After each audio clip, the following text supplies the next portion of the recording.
రాయితో ముఖం మీద దాడి చేయడం జరిగిందనేటువంటి విషయాన్ని వారి కుమారుడు చెప్తా ఉన్నారు.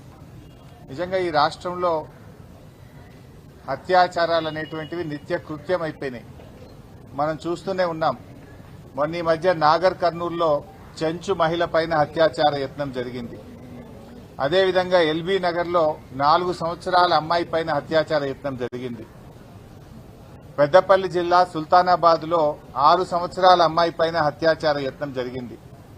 భూపాలపల్లి జిల్లాలో రక్షించాల్సిన పోలీస్ మహిళా కానిస్టేబుల్ మీద స్వయంగా వాళ్ళ ఎస్ఐ గారే అత్యాచారం చేసినట్టుగా మనందరం కూడా చూశాం.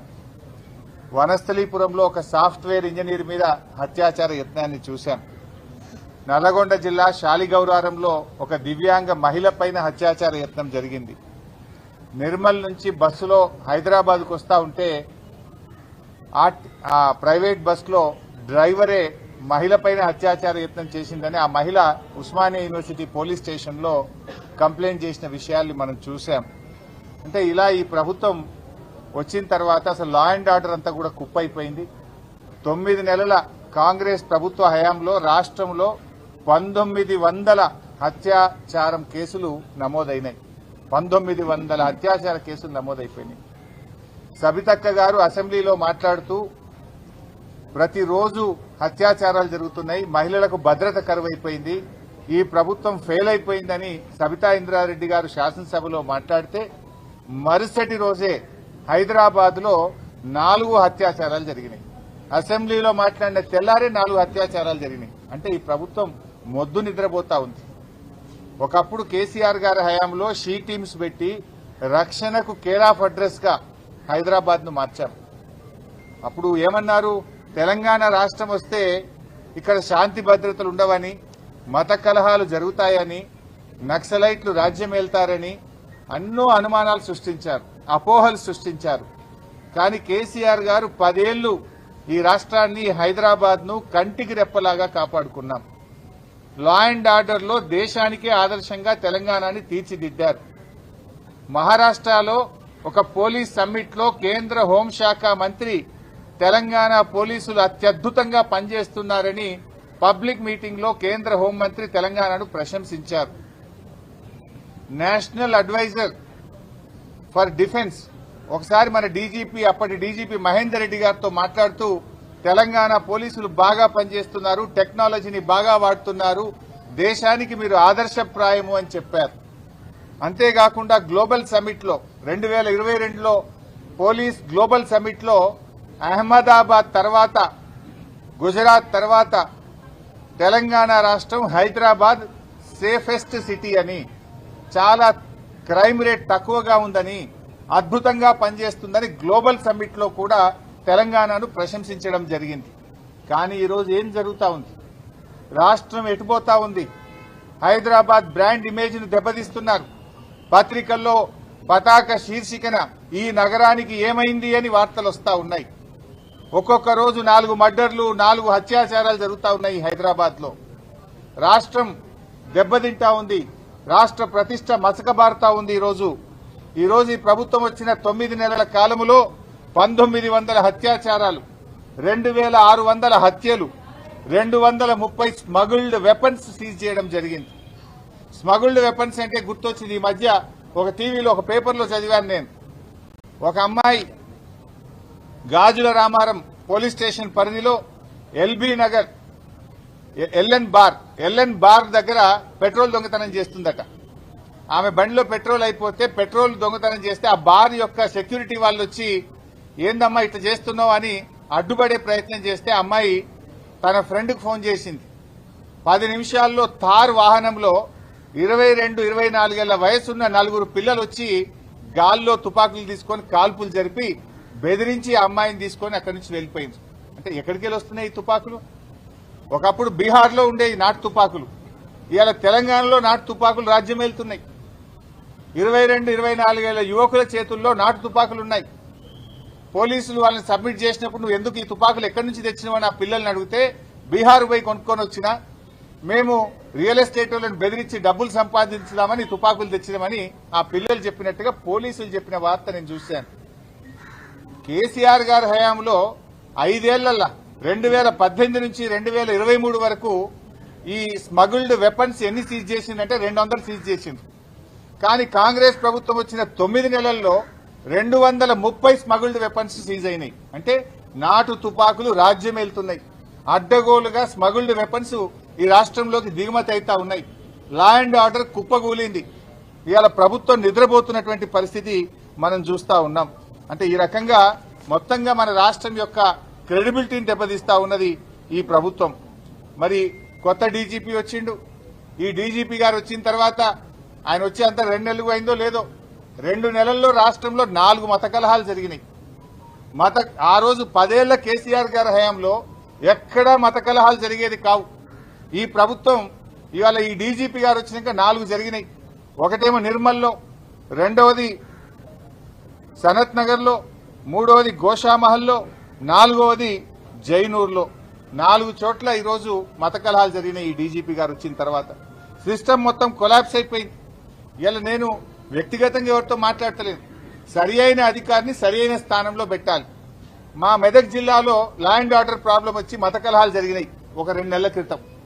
జరిగితే అప్పుడు అక్కడున్న ఎస్పీ గారు బాగాలేరని, డీఎస్పీ గారు బాగాలేరని, వాళ్ళ ఫెయిల్యూర్ వల్ల జరిగిందని వాళ్ళని ట్రాన్స్ఫర్ చేసిండ్రు. ట్రాన్స్ఫర్ చేస్తే ఎక్కడికి చేసిండ్రు? మెదక్లో మత కలహాలు జరిగినాయని లా అండ్ ఆర్డర్ లో ఫెయిల్ అయిందన్న ఎస్పీని తెచ్చి హైదరాబాద్ ఈస్ట్ జోన్ డీసీపీగా పోస్టింగ్ ఇచ్చిండ్రు.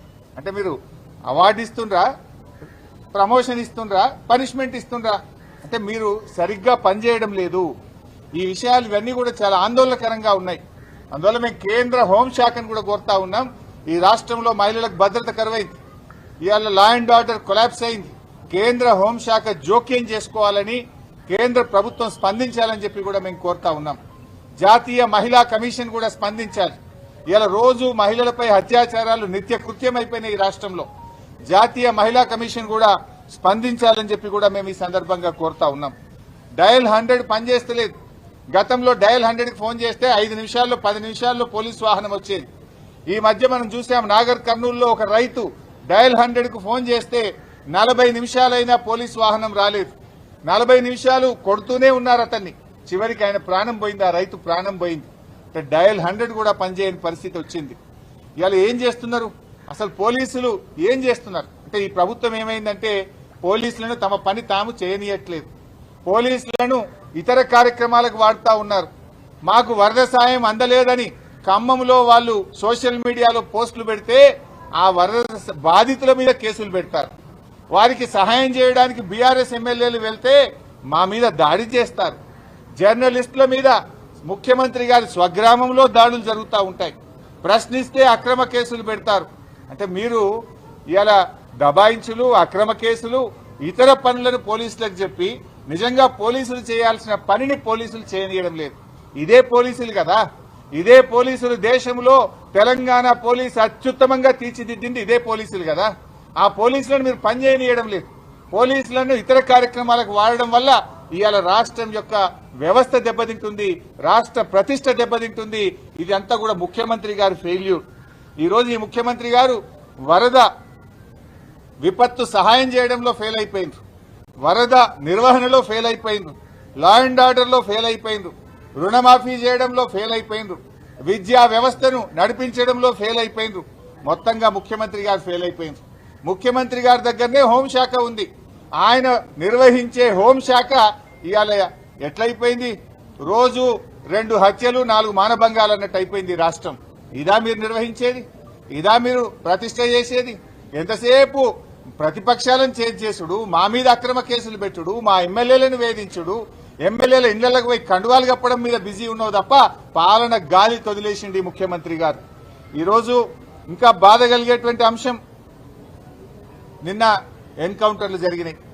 నిన్న ఖమ్మం జిల్లా, భద్రాచలం, కొత్తగూడెం జిల్లాలో ఎన్కౌంటర్ జరిగినట్టుగా ఈరోజు పత్రికలో చూసాం. 6 చనిపోయినట్టుగా. 10 ఏళ్ల కేసీఆర్ గారి హయాంలో ఎప్పుడన్నా ఎన్కౌంటర్లు జరిగినాయా? నిన్న ఒక పెద్ద ఆయన చెప్తా ఉండే, దశాబ్ద కాలంలో ఒక్క బుల్లెట్ చప్పుడు కూడా వినిపించలేదు. ఎటుపోతుంది రాష్ట్రం? ఏం చెప్పింది ఎన్నికల ముందు? మాది ప్రజాస్వామ్యమని, ప్రజాపాలనని. ఇవాళ ఫేక్ ఎన్కౌంటర్లు చేస్తున్నటువంటి పరిస్థితి కూడా కనబడతా ఉంది. కేసీఆర్ గారి హయాంలో ఫేక్ ఎన్కౌంటర్లు లేవు. కాంగ్రెస్ వచ్చింది, మళ్లీ ఎన్కౌంటర్ల సంస్కృతి తెచ్చింది. ఇలా మేధావులు కూడా స్పందించాల్సిన అవసరం ఉంది. ప్రజాస్వామ్యాన్ని ఖూనీ చేస్తా ఉన్నారు. పేరుకే ప్రజాపాలన, అంతా అక్రమాలే, అన్ని నిర్బంధాలే, అన్ని అక్రమ కేసులే ఈ రాష్ట్రంలో జరుగుతూ ఉన్నాయి. ఈరోజు మరి జైనూర్లో గిరిజన మహిళ పైన జరిగిన హత్యాయత్నం గాని అత్యాచార యత్నాన్ని బీఆర్ఎస్ పార్టీ తీవ్రంగా ఖండిస్తా ఉంది. దీని మీద ప్రభుత్వం స్పందించాలని, ఆ కుటుంబానికి 10 లక్షల రూపాయల ఎక్స్గ్రేషియా చెల్లించాలని బీఆర్ఎస్ పార్టీ ఈ ప్రభుత్వాన్ని డిమాండ్ చేస్తుంది. ముఖ్యమంత్రి గారు, మీరు హైదరాబాద్లోనే ఉన్నారు కదా, ఇలా మహిళ హైదరాబాద్ లో గాంధీ ఆసుపత్రిలో ఉంది, కనీసం వచ్చి చూడ్డానికి నీకు టైం దొరకడం లేదా? నువ్వు ఆడికి పోయి ఇంద్రవెల్లికి పోయి పెద్ద పెద్ద మాటలు చెప్పొచ్చినావు కదా. మరి ఒక గిరిజన మహిళ, ఒక గోండు మహిళ హత్యాయత్నానికి గురై చావు బతుకుల్లో ఉంటే కనీసం పరామర్శించడానికి కూడా మీకు టైం దొరకలేదా? మీరే హోంశాఖ మంత్రి, మరి మీరే ఈరోజు గిరిజన శాఖ మంత్రి, మరి మీరు కనీసం పట్టించుకోవడానికి సమయం చిక్కడం లేదా అని నేను అడుగుతా ఉన్నా. మానవీయ పాలన అంటే ఇదేనా? కనీసం పరామర్శకు కూడా వాళ్ళు నోచుకోలేదా? ఇది ఏం పద్ధతి అని ఈరోజు మేము అడుగుతా ఉన్నాం. సో ఈ యొక్క సంఘటనలు జరగకుండా ప్రభుత్వం స్పందించాలని, భవిష్యత్తులోనైనా ఇప్పటికైనా పోలీసు వ్యవస్థకు ఫ్రీ హ్యాండ్ ఇచ్చి వాళ్ళ పనులను వాళ్ళని చేసుకొని ఇవ్వాలని చెప్పి కూడా మేము ప్రభుత్వాన్ని డిమాండ్ చేస్తున్నాం. నువ్వు రైతుది మాట్లాడతావా తర్వాత మాట్లాడతావు.